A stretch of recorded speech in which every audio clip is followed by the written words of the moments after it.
Bom dia a todos, graça e paz. Um abraço para você e sua família.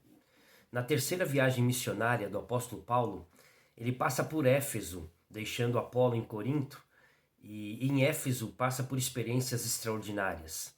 Ali ele fica aproximadamente 2 anos ensinando a palavra, ministrando, mostrando da verdade, curando pessoas, fazendo a obra que o Senhor colocou em suas mãos.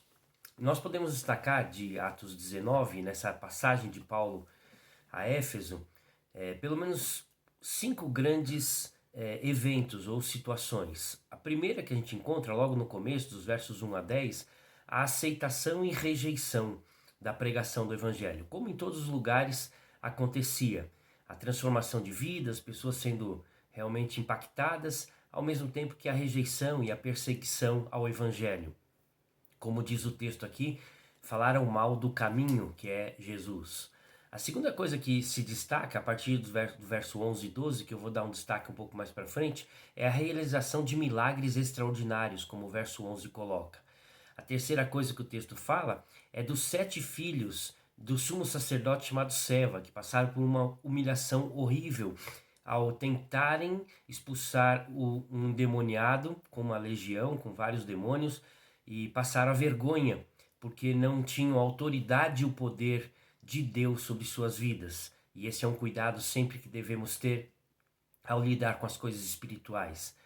E a última coisa que eu destaco é a conversão e transformação extraordinária que ocorreu naquela cidade toda, a ponto de pessoas abandonarem seus hábitos, costumes, a ponto das pessoas largarem até magia negra, feitiçaria, coisas que estavam atrapalhando o relacionamento delas com Deus, e assim foram transformadas.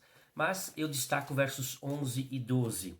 E nós lemos assim em Atos 19, 11 e 12. E Deus, pelas mãos de Paulo, fazia milagres extraordinários, a ponto de levarem aos enfermos lenços e aventais do seu uso pessoal, diante dos quais as enfermidades fugiam de suas vítimas e os espíritos malignos se retiravam. Nós temos visto, até com base neste, em outros textos, principalmente nesse texto, um comércio gigantesco de pertences, de patuás, de bibelôs, para que haja poder, cura, milagres na vida das pessoas.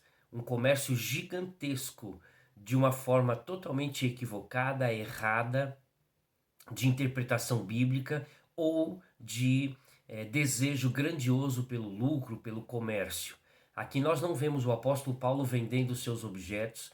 Aqui nós não vemos nem mesmo o apóstolo Paulo levando esses objetos. A palavra diz que algumas pessoas pegavam objetos dele, aventais e lenços, para levarem aos enfermos. E realmente acontecia um poder extraordinário, porque Deus assim operava. Não era o objeto em si, mas o poder de Deus. E não havia em nenhum momento o desejo de comércio, de lucro, de exposição de nome. Havia simplesmente a transformação feita pelo poder de Deus. Portanto, fica um alerta para todos nós, aqueles que ainda buscam por esse tipo de culto, ou por esse tipo de adoração, ou por esse tipo de milagre, seja um simples copo d'água, seja um objeto de maior valor. As pessoas têm feito um comércio gigantesco em cima do nome de Cristo, e nós precisamos pensar no verdadeiro evangelho, de como a palavra era pregada, de como o poder de Deus era manifestado e como as vidas eram transformadas. Assim,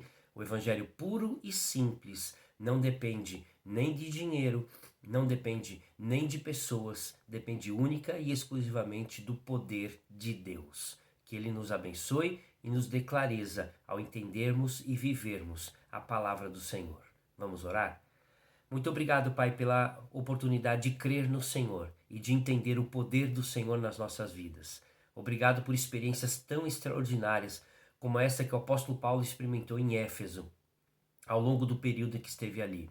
Obrigado, Senhor Deus, porque o Senhor manifestou o poder transformador na vida das pessoas, transformando vida física, curando, transformando vida espiritual, libertando espíritos malignos e transformando vidas morais, também libertando de vícios, libertando de vidas erradas. E assim, ó Deus, o Senhor vai entrando e mudando os corações. haja hoje ainda no coração daqueles que ainda não te conhecem e em todos nós, para que sejamos mais parecidos, mais semelhantes com o Senhor. É a nossa oração em nome de Jesus. Amém. Compartilhe conosco nas mídias sociais, no Facebook e no YouTube, Igreja Presbiteriana de Utinga, e também no Instagram, ipb.utinga. Deus te abençoe.